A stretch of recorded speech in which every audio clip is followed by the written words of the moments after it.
Now to Nigeria, where journalist and pro-democracy activist Omoyele Sowore is entering his second month in jail for calling for peaceful nationwide protests against the government. Sowore called his movement Revolution Now and mobilized activists to take to the streets on August 5th.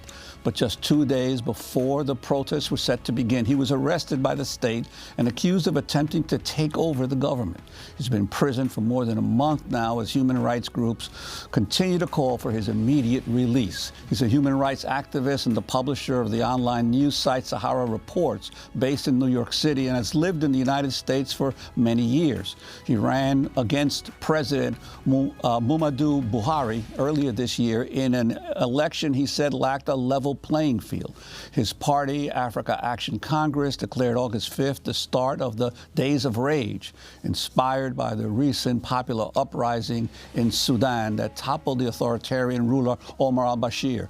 The protests went ahead despite his arrest days earlier. Shortly before Sowore was arrested, he tweeted, "All that's needed for a revolution is for the oppressed to choose a date they desire for liberty, not subjected to the approval of the oppressor."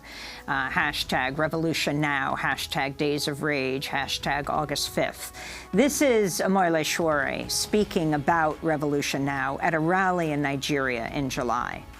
Are you not tired of this government? We are tired. Are you not tired of hunger? We are tired. Are you not tired of no unemployment? We are tired.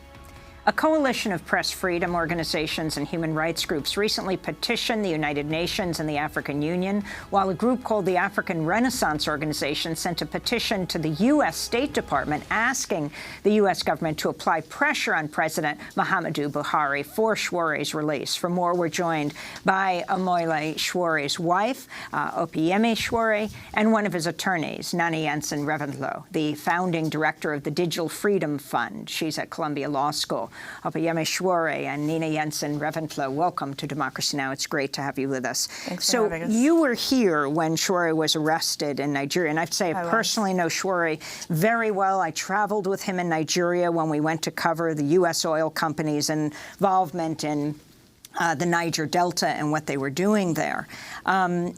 He has been deeply involved with human rights and in covering his country of Nigeria, though a green card holder here. So when did you learn what happened, and what are you demanding now? Sure. It was Friday night here, Saturday, in Nigeria. I got a text from him saying, "I love you." And I'm like, okay, great, I love you too.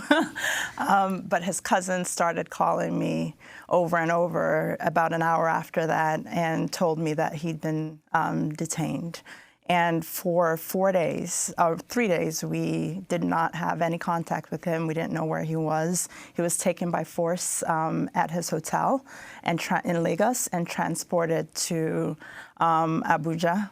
And the capital of Nigeria. And of course, he didn't eat their food, didn't drink their water for all those days. He was basically in isolation with no food, no water. But then on the Tuesday after, he was able to get in touch with his lawyer, as well as they allowed people to come in to provide him with food. But since then, he's basically been in isolation for over a month, being held in Abuja with basically no outlets. He's basically locked in a room for the most part.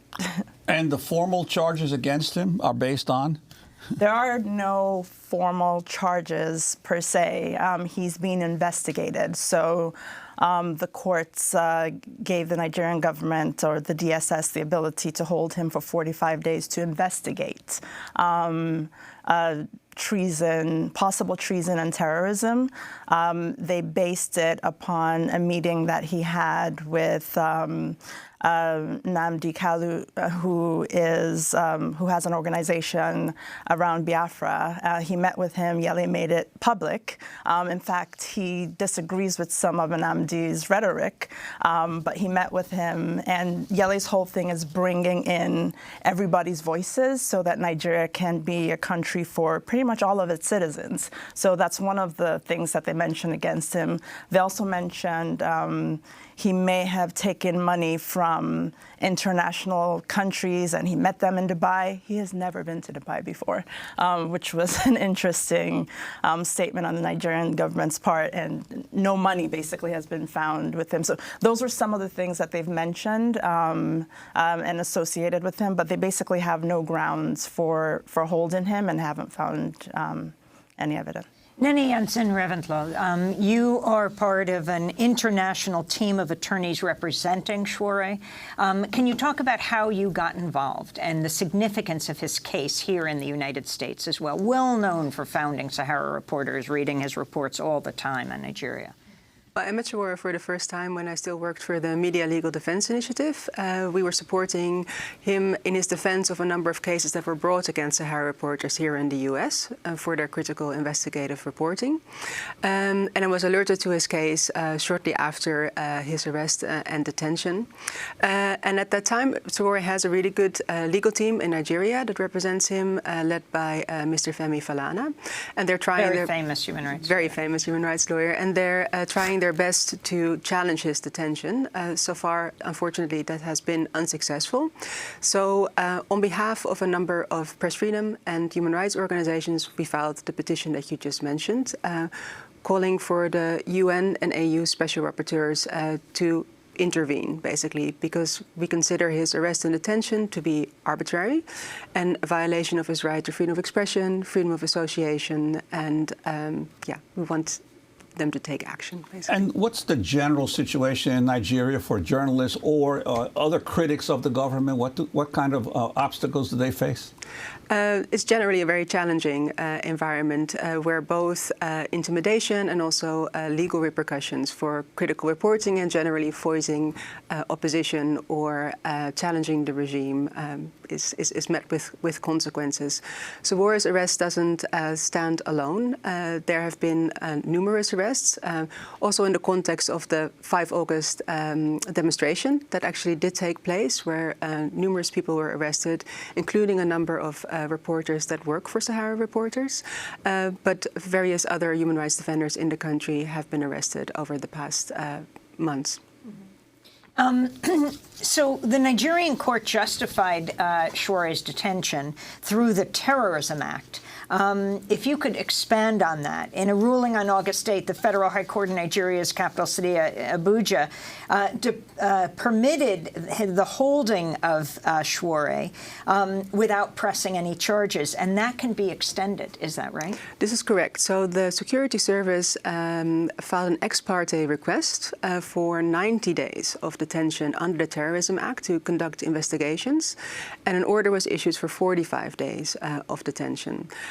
This has been challenged, and last week, finally, this came to a hearing in court, but unfortunately, the judge that heard the petition from Mr. Falana and his team decided that he basically couldn't rule on the matter and referred the matter back to the original court that issued the order.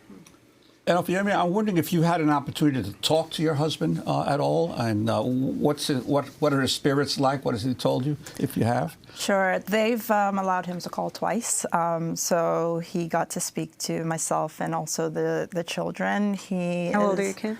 9 and 12. He's definitely putting up a brave front, but it's hard. Staying in isolation for that long and having monitored calls with your family limits what he's able to say or how freely he's able to express himself.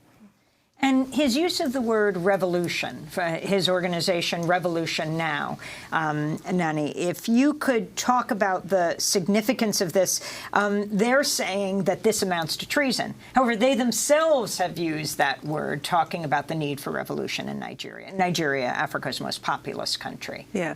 Sowore used the word revolution as an emotive term, and he's used this in the context of wanting to achieve transformative change throughout his career.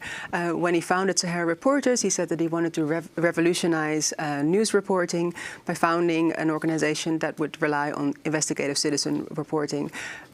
Interestingly, after his arrest, there was a large outcry within Nigeria, and many people indeed pointed to the fact that many of the officials that are currently in government have used the word revolution in the past as well. And has the Trump administration intervened in any way to help Sowore? Not that I'm aware.